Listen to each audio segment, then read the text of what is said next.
একজন আসামির দু চোখ উপড়িয়ে ফেলা হয়েছে, মুখের গালের মাংসগুলো খাবলে তুলে ফেলা হয়েছে। বন্দীদের অনেকের হাত পা কেটে সেগুলোকে ছবি তুলে সেই ছবিগুলো দেয়ালে টানানো থাকতো।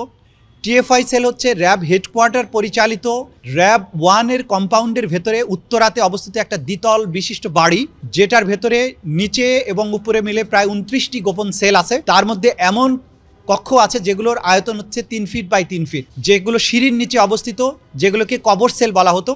এরপরে অন্যান্য সেল আছে সেগুলো 10 ফিট বাই 3 ফিট, এবং দুটো সেল ছিল যেগুলোকে ভিআইপি সেল ডাকা হতো। তার একটিতে ব্যারিস্টার মীর আহমদ বিন কাসেম আরমান, তিনি 8 বছর সময় ধরে ওখানে বন্দী ছিলেন। এই বন্দিশালায় দুটো ডেডিকেটেড টর্চার রুম ছিল, যেগুলো সাউন্ড প্রুফ ছিল। সেখানে নানান ধরনের টর্চার ম্যাটেরিয়াল দিয়ে সাজানো ছিল। সেখানে ছিল বৈদ্যুতিক ঘূর্ণায়মান চেয়ার, যেখানে আসামিকে বসিয়ে হাত পা বেঁধে বৈদ্যুতিক চেয়ারটাকে দ্রুত বেগে ঘোরানো হতো, এবং তার ফলে বমি করে ফেলতো বা তার মগজের মধ্যে এমন কিছু প্রতিক্রিয়া হতো, এরপরে আর কখনো সে সুস্থ স্বাভাবিক আচরণ করতো না।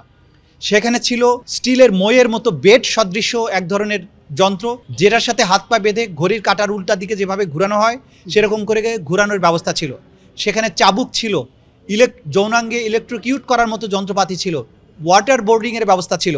দেয়ালে বিভৎস ছবি টানানো থাকতো, অর্থাৎ বন্দীদের অনেকের হাত পা কেটে সেগুলোকে ছবি তুলে সেই ছবিগুলো দেয়ালে টানানো থাকতো।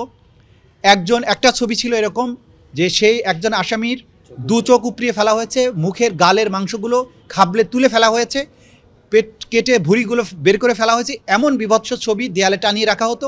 বন্দীদেরকে জিজ্ঞাসাবাদের সময় ওই ছবির সামনে রেখে বলা হতো যে তোমরা যদি কথা না বলো তোমাদেরকে একই রকমের পরিণতির শিকার হতে হবে। সেখানে আমরা পেয়েছি ড্রিল মেশিন, চাবুক, ইলেকট্রিকিউট করার মতো এই সমস্ত যন্ত্র, প্রহার করার যন্ত্র। এই যে বিভৎস নারকীয় একটা ব্যবস্থা ছিল টিএফআই সেলে, সেই বর্ণনা আমাদের ফর্মাল চার্জে আমরা তুলে এনেছি।